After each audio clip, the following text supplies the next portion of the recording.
Is it true what they say that pets look like their owners?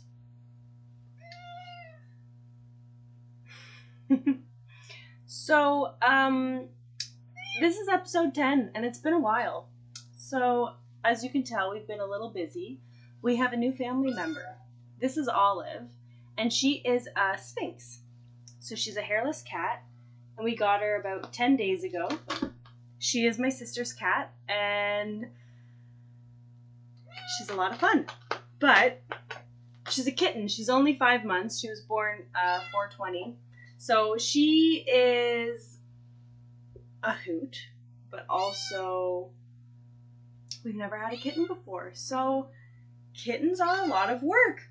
She gets into everything, and she is super hyper, but then she'll sleep for hours, so that's good. But she's also a lot of fun. So because she's hairless, she there's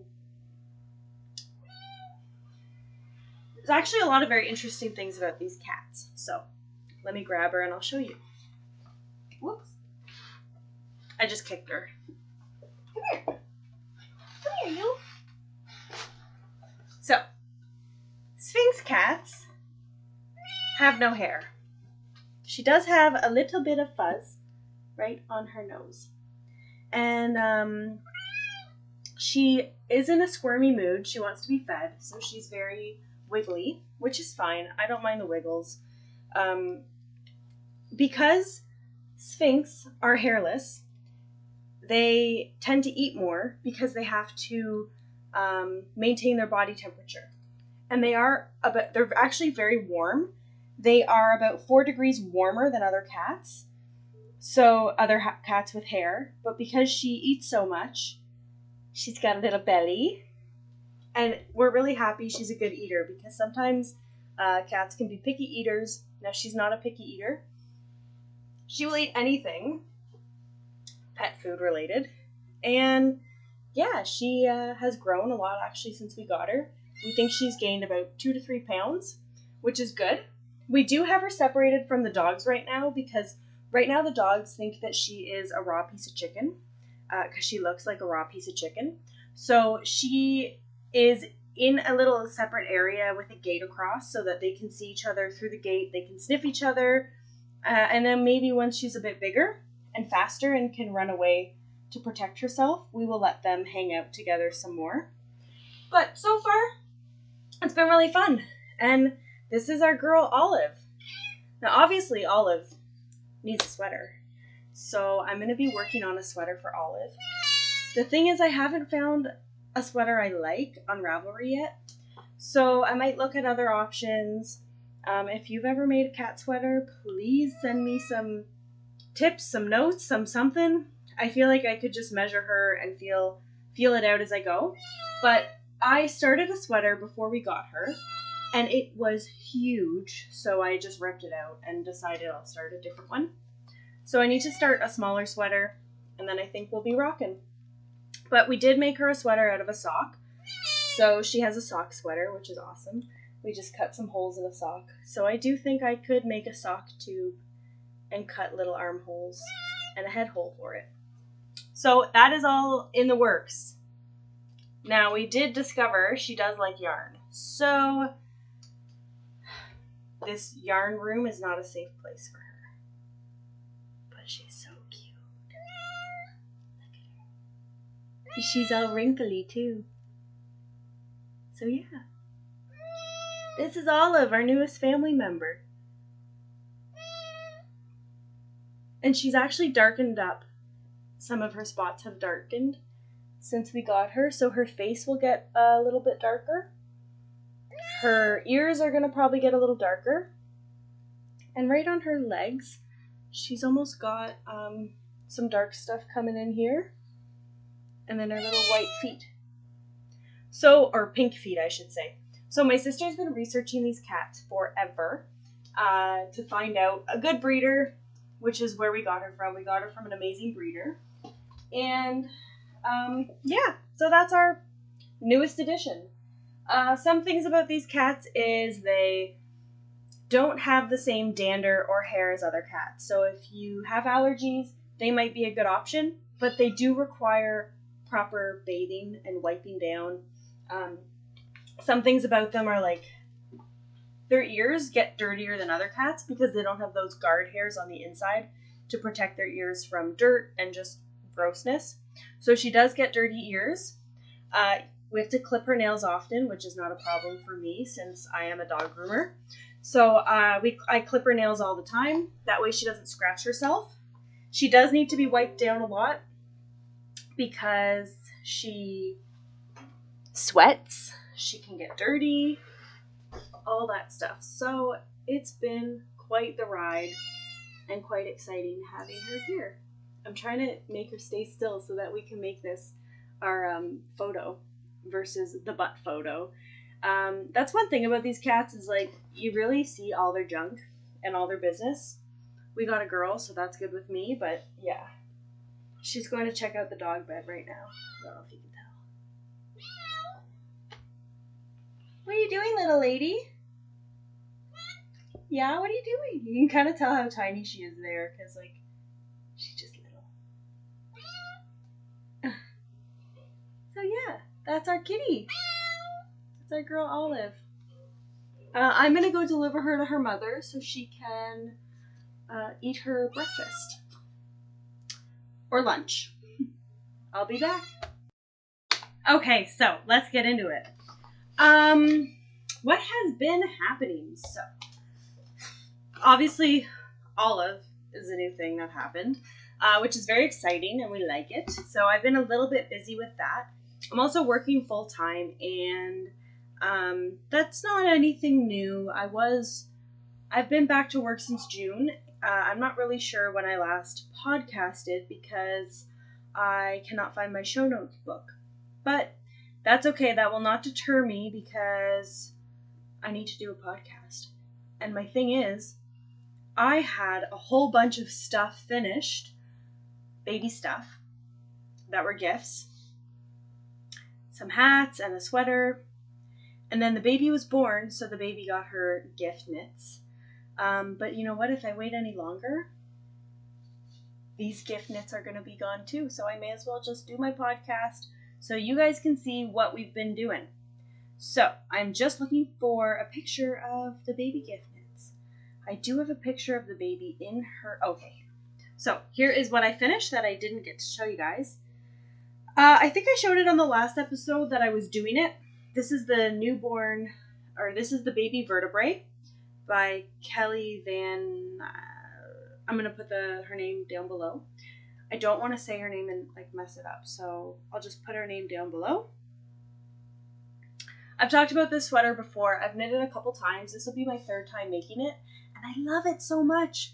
The pattern is amazing.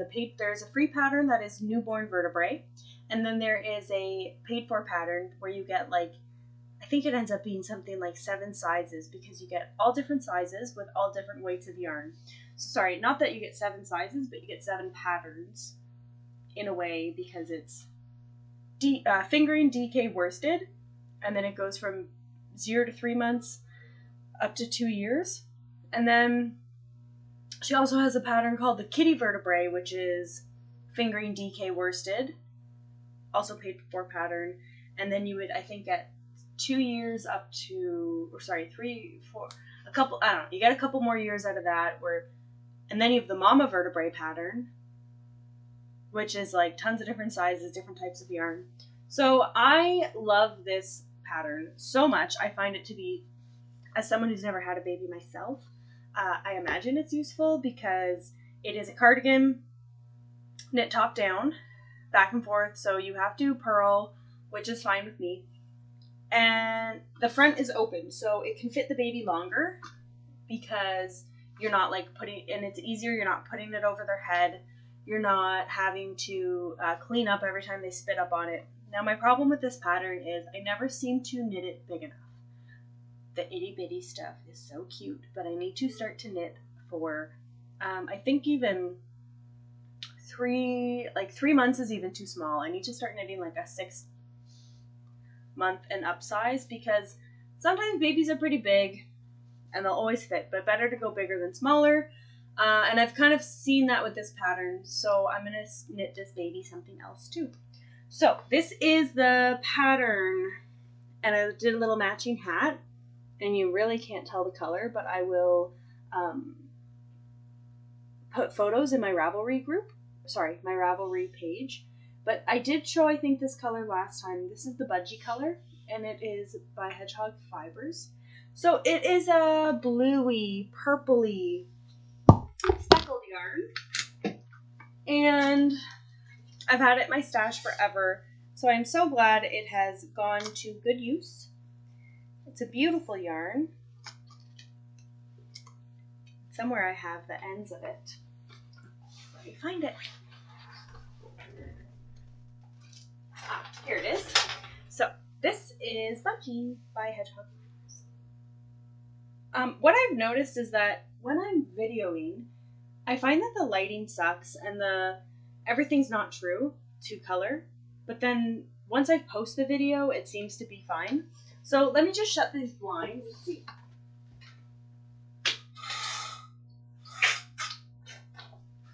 I have shut the window because my boyfriend is outside cleaning up the shed, and he found a soccer ball, and the dogs are just so excited about it. So they're out there roughing around with a soccer ball, and they can be loud and noisy while they wrestle.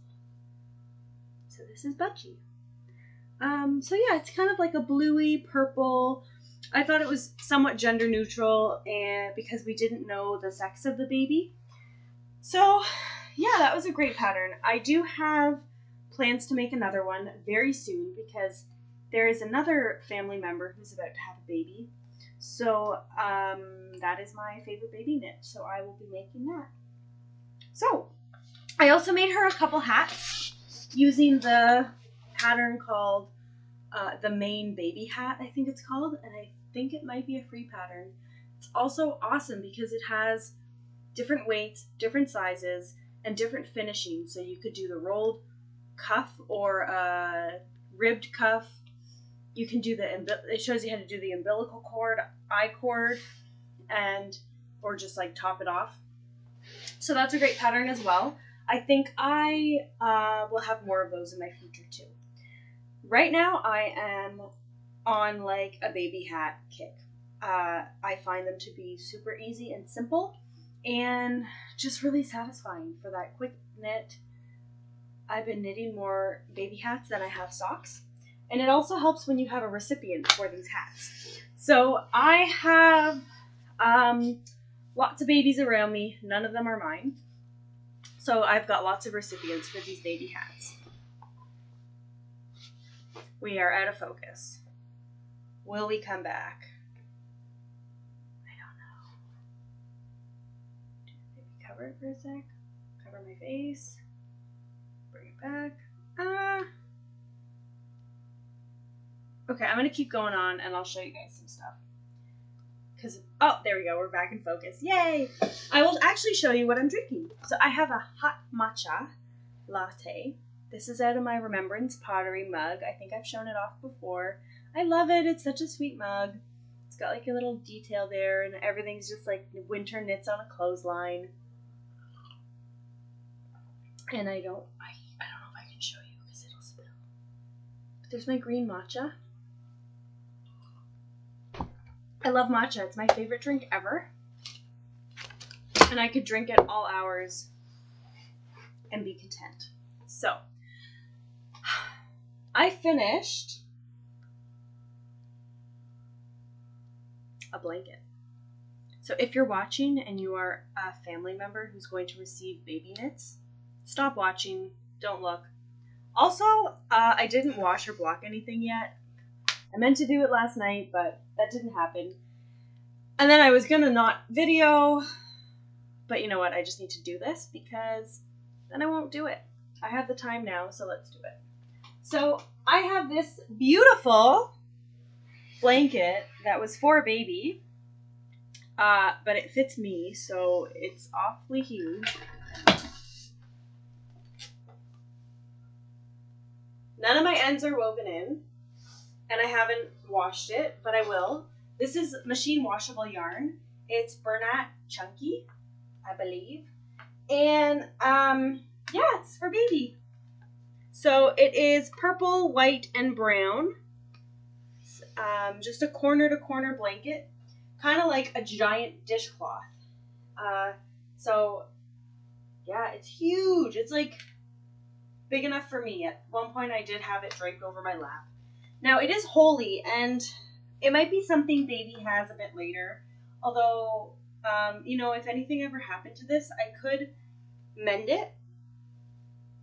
I could fix it, and I could also knit something else, because that yarn is a great price point for 2 skeins of yarn made that. So, and they're like big balls, right? So at Michael's, I think I got those, the nice purple colors. They have other colors. They have solid colors. They have gray. I was thinking of doing like a brown or a gray for an adult size blanket. I might go down a needle size, although that I used a US size 11, and after knitting it on a while, it did hurt my hands. Not to say anything wrong with the needles or the blanket, I just think it's one of those things that you have to do in pieces. So I might knit on that for the beginning of the night, maybe knit on it for like 30 minutes, and then switch to do something else, like a baby hat. So that's exciting. I'm going to wash that in the machine and see how it goes, because realistically, that is how it will be washed for its life. And if it goes well, baby can have her blanket. And if it doesn't go well, then baby can have the other blanket I'm making her. So the other blanket I'm making for baby, I should say baby's name is, I don't know if I should say the baby's name, but for this baby, we'll call her baby number 1. It's a little girl. We didn't know if she was, what her gender was until she was born. So, but her mom told me she wanted a purple blanket regardless. Hence my purple blanket. Now, baby is also getting this blanket if I could finish it. I talked about this last time. This is the Radiating Star Blanket. And I've actually gotten further because it is bigger than last time. But here's my challenge with this. It calls for chunky yarn. And I'm about halfway through the pattern and thought, this isn't a blanket size yet. We're more than halfway. We're doomed. I'm using a worsted weight yarn. Thank God, thankfully, the pattern writer is incredible. And she has on her Ravelry page for the pattern, worsted weight extra rows. So it made me really excited that I can continue making this blanket and not have gone this far and have to realize, okay, this is a doll blanket. No, I can keep going with the worsted weight pattern instructions. But it's going to be another at least 100 rows. Which I'm like, oh my God. But you know what? Once I get going on this, I do kind of get through it. I have to not be super tired. And should have done this before. Stitch markers, hello, for each of my repeats. That way when I get to the end of my repeat, I know if I've fudged it in that repeat or in the repeat right before, not getting all the way to the end and having to rip back. So I will pull this out now again and start working on it more because Big Purple's done. So this is the Radiating Star Blanket. I believe in my show notes that I jotted down before I started. Oh yeah. It is by Alexis Layton. So that is just going to be closer to done in the next podcast. No promises.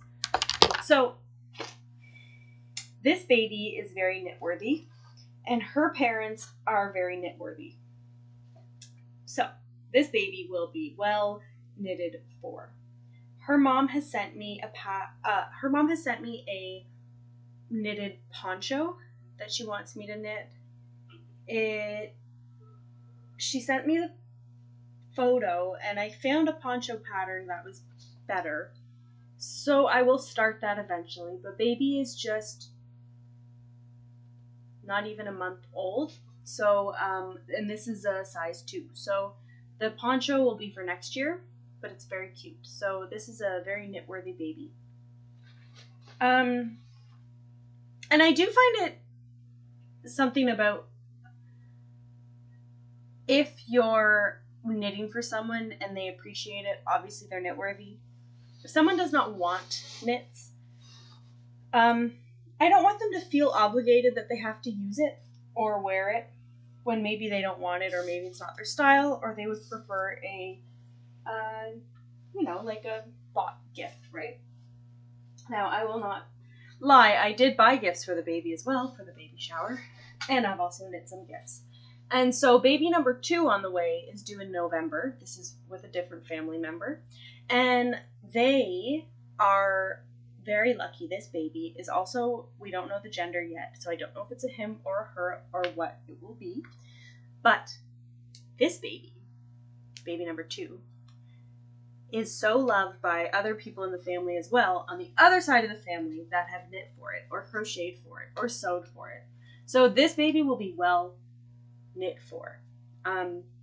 So baby number 2, I have to do the baby vertebrae, and I'm going to do a sweater, another sweater, but I probably won't do a blanket for baby number 2 because the baby number 2 has had so many beautiful blankets made for it already.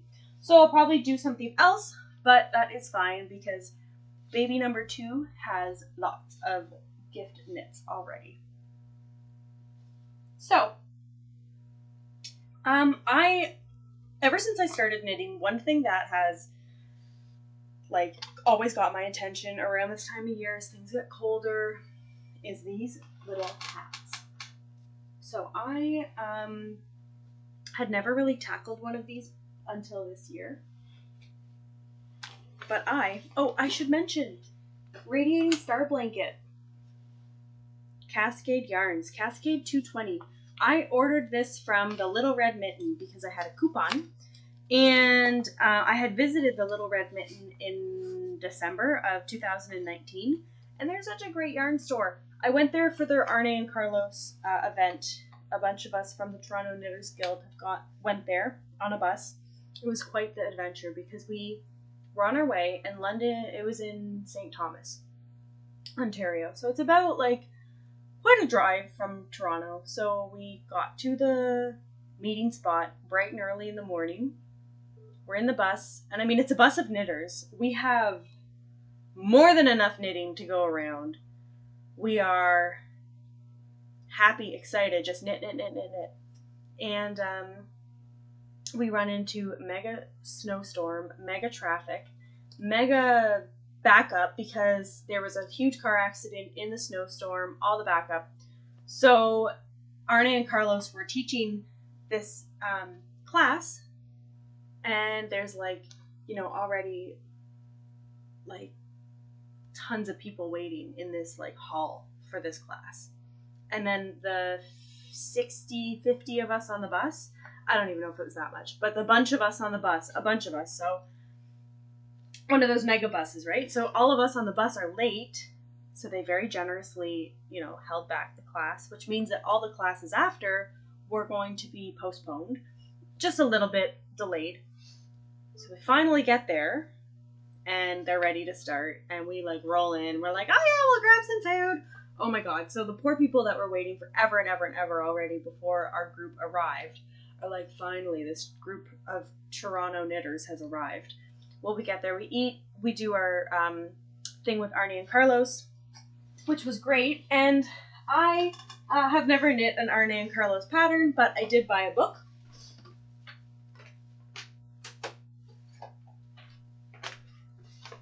And they have so many good patterns and so many different types of things that I didn't know what to get, because the book about knitting birds, I thought, well, that's cool, I'd like to try that, but I don't know if I need a whole book on it. And then they've got their book about ornaments and all these different things. I'm like, that is so cool, but I really don't know if I need a whole book about it. So I'm really happy with what I ended up with. Arne and Carlos' favorite designs, because it's a little bit of everything. So I have not knit from it yet. I have not got a great chance to look through it, but now that the weather is getting cooler again, I will probably get a chance to really go through it, because something about these warm, beautiful sweaters that they're wearing on the cover makes me want to get nice and toasty and knit toasty color work. That would probably take me forever. But that's okay. It's okay if it takes you forever to knit, because you know what? As long as you're enjoying it. And that's the beauty of it. I think, oh, I'm such a slow knitter. That's not true. I am a slow knitter, but I'm always like, squirrel, squirrel, new pattern, new thing, gotta do this. I never can just like sit with one thing. I go away for a weekend, let's say, and I have like 10 patterns packed or 10 projects. And it's like, really? You're going to do like 2 rows on each project. You're never going to finish anything. So, also, they signed my book. Yay. So they were very awesome, and their talk was really cool. This is back in December when, you know, social distancing was not a thing yet. Look at these. Oh my god. Those are so cool. So I think these are made out of self-striping yarn. Like a Regia Perfect, or like something like that. I don't know. Those are so cute, though. I mean, this book you get, there's actually a lot of things like dolls, and yeah, they have like a whole section on dolls in this book, which is cool.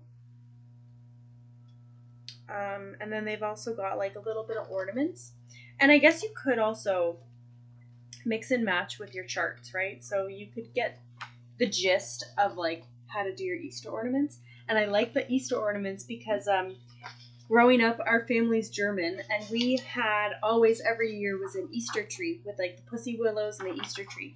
It was a big deal. So I really like the idea of the Easter ornaments because it's not something that you would see in every house, but growing up it was something in our house.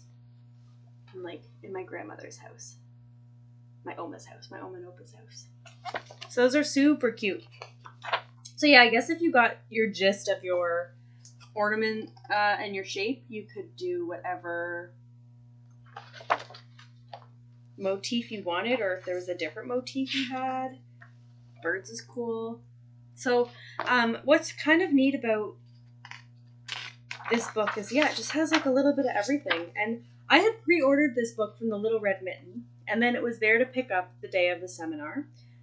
So it was ready to go, and a lot of people were like, oh man, I wish I got that book, because it was an option, but you had to pre-order it, and then they only had other books available. They didn't have any more of these ones. So I was really happy I got it when I did. And even when I picked it up, I was like, I don't know. And then I got to flip through it, and I liked it. So you can do like your felt slippers. So cute. Yeah, and the birds are really cool. I'm kind of digging the birds because I've become a bird watcher now. We got a bird feeder, and I actually would say I'm not so much of a bird watcher as a squirrel deterrer, because I am out there trying to figure out ways for the squirrels to get off my feeder. So we have this like pole in the backyard, and then your like feeder is off the sides of the pole. And I'm out there rubbing Vaseline on the pole. I look like an idiot. But it's like the only way I can think of it. I mean, our feeder is squirrel proof, but they're still jumping on the pole. So I'm out there rubbing Vaseline on the pole, and the squirrel's like sliding down the pole. I don't know what to do. Ideally, you would move the pole away from the fence. It's not that close to the fence, but close enough that there's one sneaky squirrel who will jump from the fence to the feeder. And he'll be out there, and he'll like be on the side of the fence, like winding up. And then he just flies across to the feeder. But if we move the pole further from the fence, it'll be smack dab in the middle of the backyard. And I know Bowser, our blind dog, is going to just run into that pole because he likes to play with his ball. Blind as a bat he is, he will still chase his ball, or try to. And I know he's going to run into that freaking pole. And we've just had a huge thing with Bowser because Bowser had infected eye ulcer. So we had big mega vet visits. He's fine now, but I was doing eye drops every 4 hours. So I was up every 4 hours to do these drops. And it was a series of 4 to 5 different drops, 5 minutes apart. So about 20 to 30 minutes to do them. So he was coming to work with me, and I had to leave every 4 hours to do these drops. Leave the room every 4 hours. But I was also waking up in the night every 4 hours. But when I'd fall back asleep, I would dream that I didn't do the drops. So I'd wake up in a sweat and panic, like, oh my God! And then I'd be like, oh, never mind, I did it, okay. And then like fall back asleep. So for 2 weeks there was no sleep happening. I was just a mess. And not a lot of knitting got done because he was like in my lap all the time, but that's fine. Look at that color work. I'll be that good at color work one day. Yeah, I need to like, oh my god, look, it's so beautiful. Oh, so this is a great book. I think you guys, you could probably order it or pre-order it from the Little Red Mitten, which is so cool. And I will say the Little Red Mitten has a really good online store, so you could shop there online since, you know, all that stuff. This sweater has pretty awesome sleeves. A lot of dog sweaters you see, even in stores, don't have sleeves like that. I don't know. I can't believe I have not knit my dogs a sweater yet. A friend of mine, I got her to crochet them sweaters, so they have beautiful crocheted sweaters. So, and this book is current enough that they have a little bit about the, is this their Perfect socks?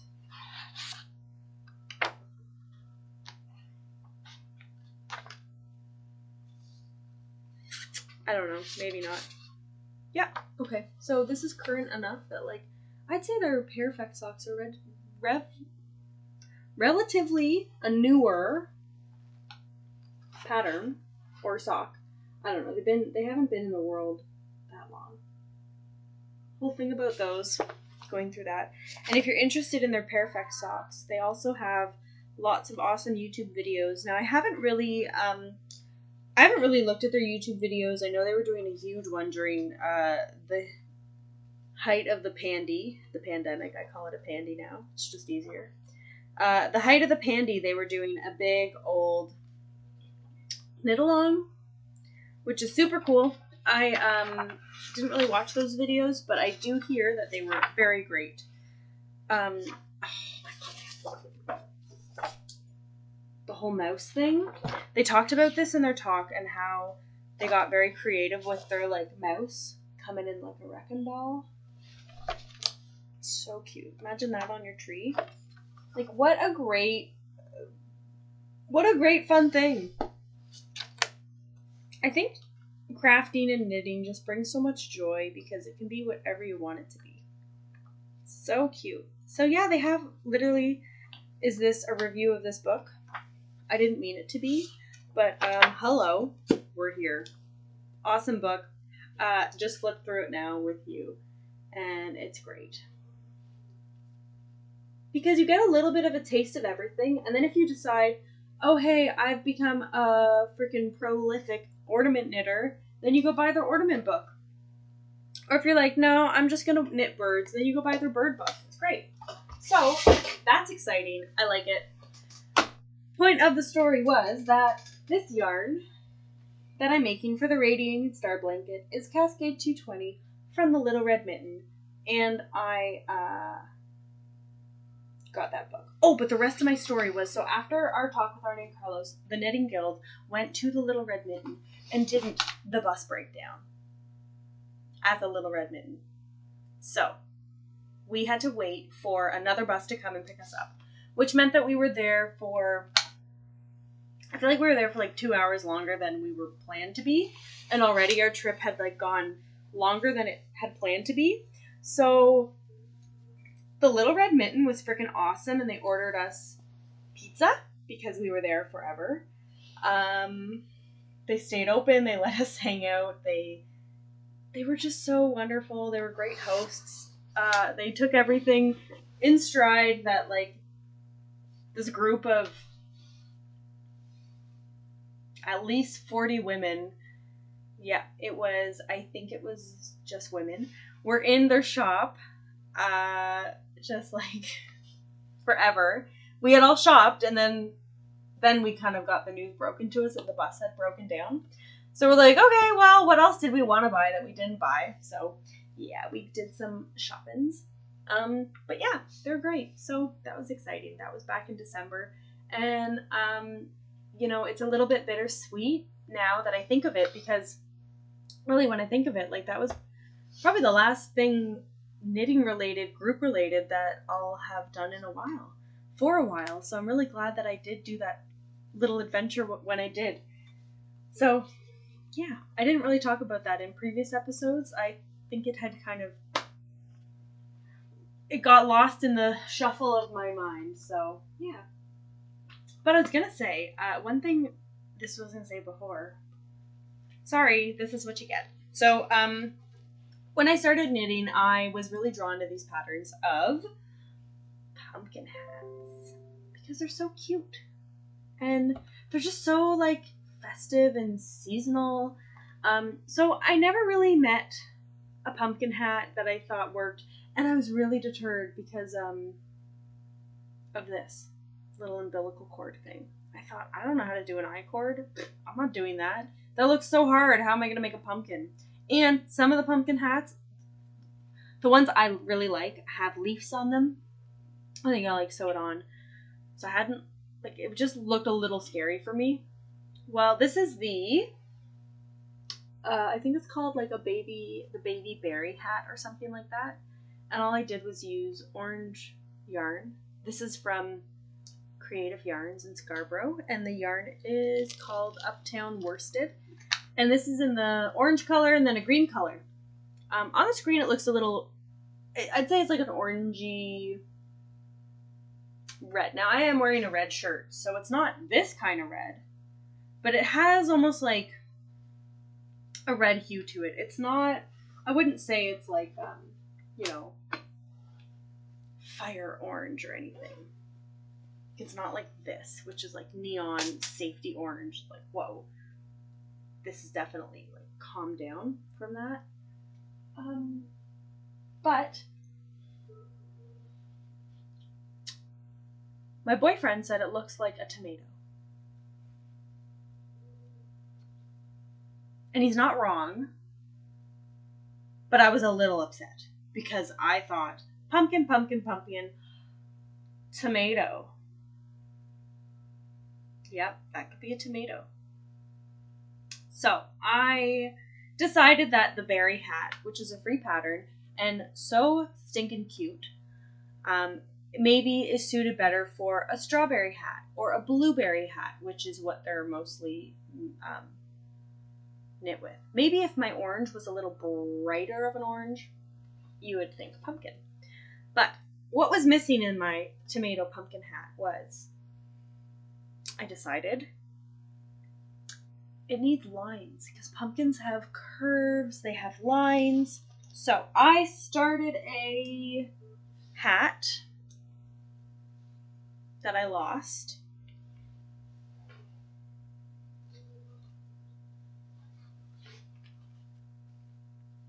It's in my bag. So I started this hat, which is the, it's called the Pumpkin Hat 5 Sizes, and it's by Little Red Designs, and there is 5 sizes, and it's a paid-for pattern, but it was, looking through all the other pumpkin-related patterns, this one really was like, I think this is the one, because it has lines. So it just has like your little, your little rib stitch, I guess. I don't want to give away the secret sauce, but this looked to me more pumpkin-y, and this was not I-cord. And I'm also not going to give the secret sauce away, but it was so easy, and I'm like, oh my god, this is perfect. So this is the newborn size. And this hat is going to get washed and weaved in the ends, and then it is going to fly all the way to Nova Scotia, where it will arrive in time for October baby to be born and ready to wear. So, it's awesome. And this little rolled hem is kind of nice because if the baby is got a little small noggin, you could just roll it up some more. So that's pretty good. And then as they grow, you just could roll it down. So yeah, this is great. So I was really happy with this pattern, and I would highly recommend it. Is a paid-for pattern on Ravelry. It's called the Pumpkin Hat 5 Sizes by Little Red Designs. And I like it so much that I'm making another one. And this is in the bigger size, which is a 3 to 6 month size. So, same thing. Uptown worsted. And now this is still my orangey color. But you know, this to me looks like a pumpkin versus my first tomato. So I'm going to, I think, rip out the tomato and reuse this yarn to make another pumpkin in another size because I only have this much left. So this will have given me 3 hats and maybe then some. And this is just one ball of Uptown worsted, which was also a really good price point. It's baby friendly, it's very soft, it is anti-pilling, and it is acrylic, but it is machine washable. So this is Uptown worsted. This was not something I had in my stash because I don't tend to be, orange is not a color I'm drawn to. So I didn't really have any orange in my stash. So I picked out that one. Yeah, so I'm going to make some pumpkin hats. And then I think what I'll do is rock out those pumpkin hats where they will be ready by October to be delivered to the babies that need a pumpkin hat for October. Now I also did the Clayoquot.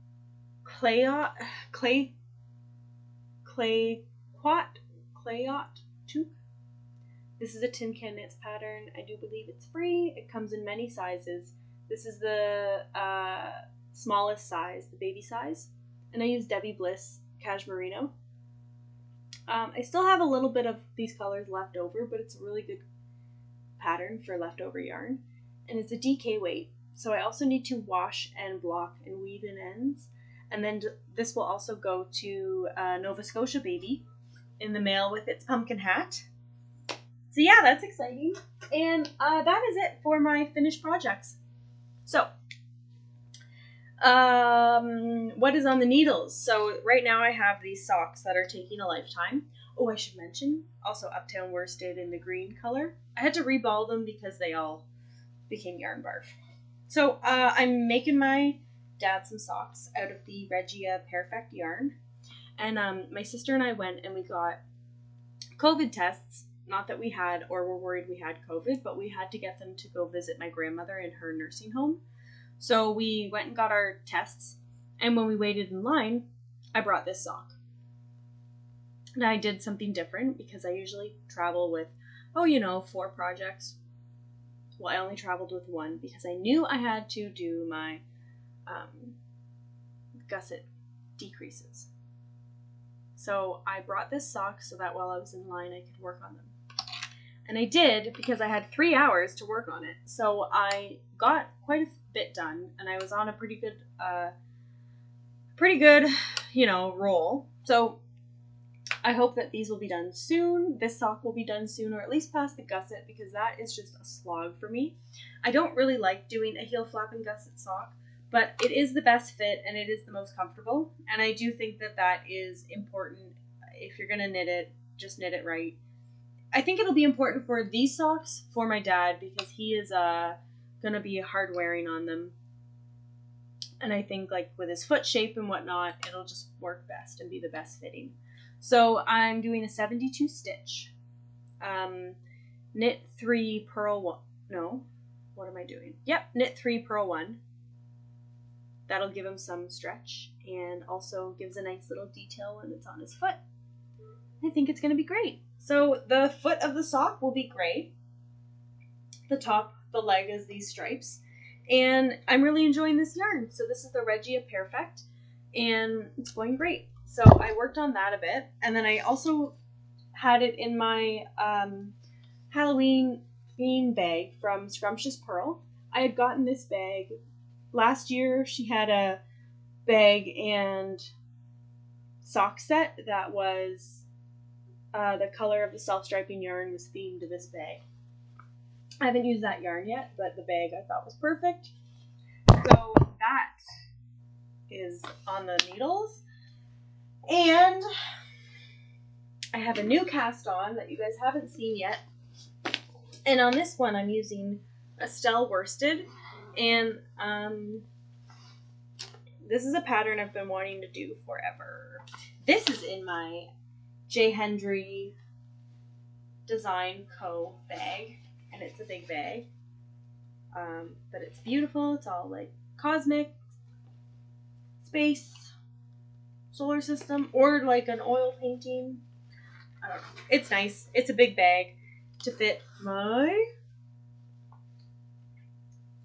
sweater that I'm making for baby number 1.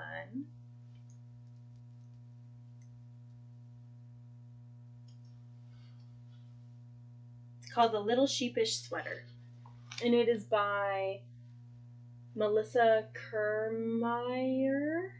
Yeah, Kermer, I think so. She has a pattern called Snow is Falling sweater, and it's just like a solid color with snowflakes. And I had knit that previously. I didn't show it on the podcast because it got gifted to somebody years ago, and I think that was my first sweater I ever knit. Well, now I'm using Estelle Yarns worsted. It's so beautiful. So I think I have a couple more inches here of green to go, maybe 1 more inch. And then I have to do my ribbing. And then I'm going to start with the sleeves and do some sheep on the sleeves as well. And then, yeah. So this is for baby number 1. But baby number 2 is going to get a matching one. So I need to knock these out because they have to be ready for, I'm hoping Christmas. Yeah, I'm using Estelle worsted. I've got more green if I need it. I've got more blue if I need it. The black and the white I'll have plenty of for 2 sweaters, but it's so stinking cute, and there's tons of sizes for this sweater. It is a paid for pattern, but it is just to die for. And then she also has a little dress in this pattern with a sheep, a hat. It's so cute. So I love it. And yeah, I think it's a great little sweater. And I'm hoping the neck is big enough. I really don't know. I might have to like rethink the neck on these. I don't even know what I would do though if it's not big enough. I have no idea. So maybe maybe that's something I should rethink too for when I do a baby sweater. If it's going to be a raglan and like a pull over baby sweater, do little buttons in the back. I do see people doing that sometimes with sweaters, and because those babies have some big noggins, so maybe I should do that.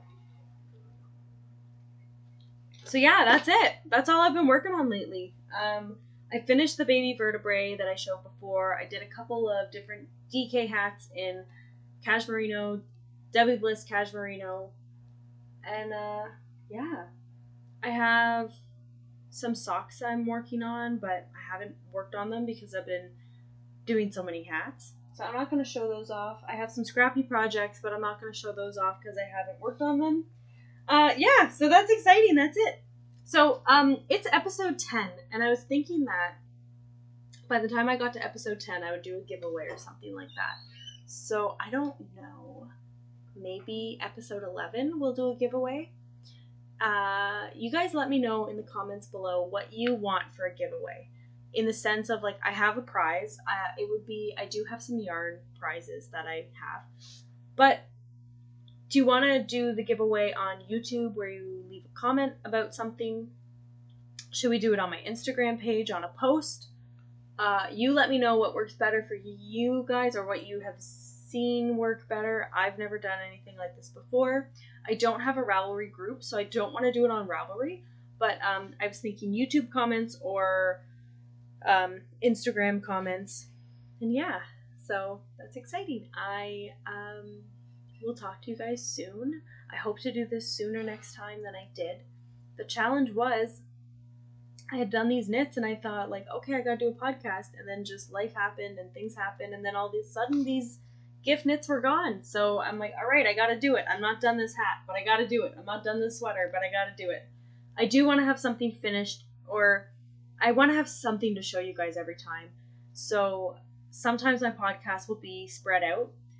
As we get into colder weather, maybe I'll have more to show. I don't know. I should also mention I did buy a sewing machine, but I've never sewed before, so I need to figure that out. And I also wanted to show you guys something that I did.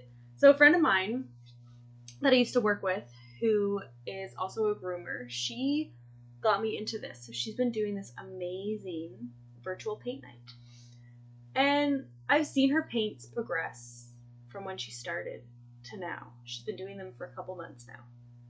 And her paints are amazing. Like she could have a museum of her paintings. So I joined her for a paint night. And I didn't have high expectations. I didn't think my painting would be, blown out of the park or whatever.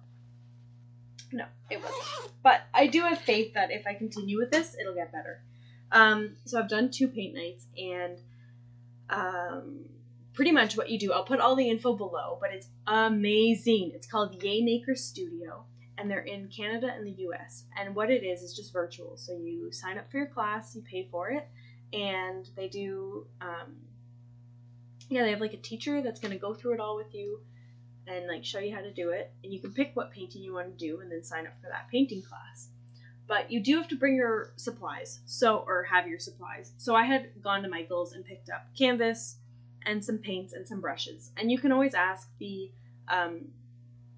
your teacher who's going to be teaching you. You can ask them ahead of time, like, what do you need? They pretty much have it in the description of the paint night that you pick. So that was fine. I had no qualms about going to Michael's because I went at a time where it wasn't that busy, and I wore my mask and everything, and I did feel safe in there. I thought that they were taking good precautions, but you could also order stuff online if that is more comfortable for you. So I did a painting, and it's like underwater coral reef, kind of cool. So yeah, that was my first painting I did. It's not perfect. It's not what I wanted per se, but I was happy with it. I didn't have high expectations because in high school I did paint.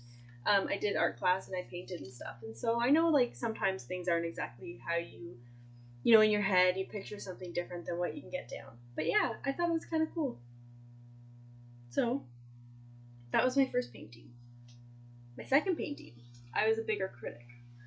And I think that's because in my second painting, we were doing an actual object. It wasn't just a landscape, and you can do get a little, you have less, I would say in like a landscape or something where it's like an inanimate object, you have more freedom to make mistakes.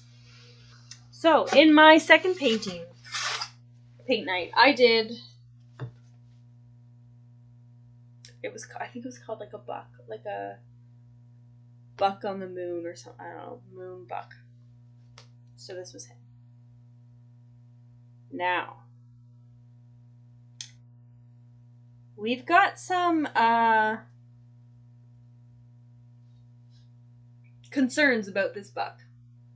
Because this buck has a very large rump and very skinny legs. So I don't know how. It actually looks like his legs are shaking to hold up that big butt. But with YAYMAKER Studio, you have the video for of the class for like a couple hours. So I did end up staying up and rewatching our class video, and you're just doing it over Zoom. So I ended up like rewatching our class video and doing another buck. Now this buck has a better bum, but some really funny legs. So, and no chest. So, in my house, my family liked buck number 1 because he had a big badonkadonk and they thought it was funnier. But buck number 2, honestly, I feel like if I took pieces from both, I could make the perfect buck.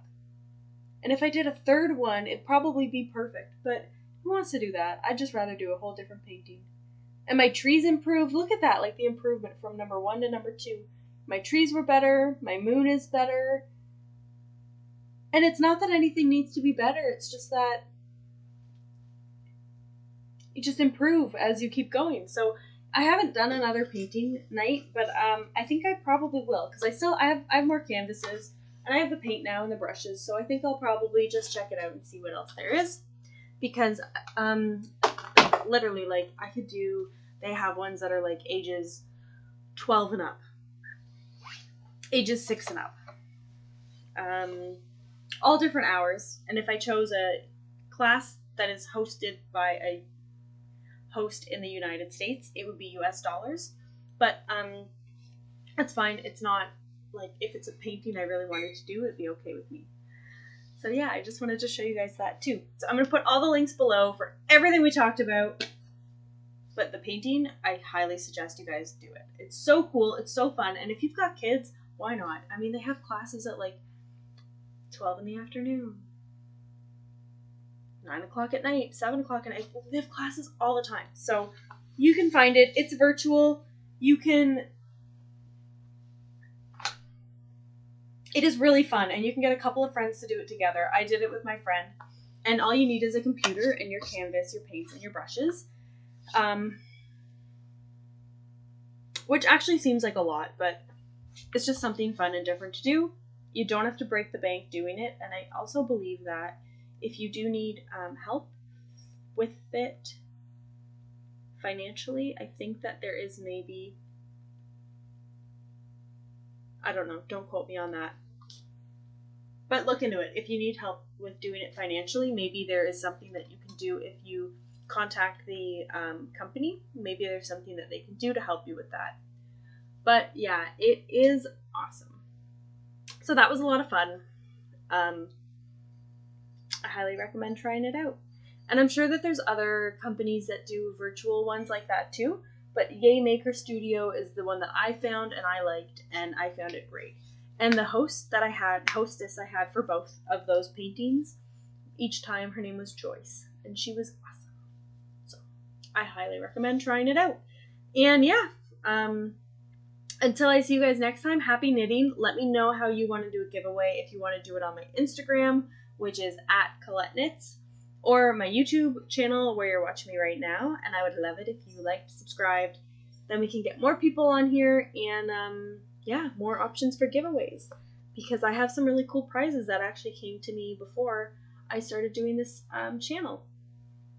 So that would be really cool to give those out. So yeah, until next time, happy knitting!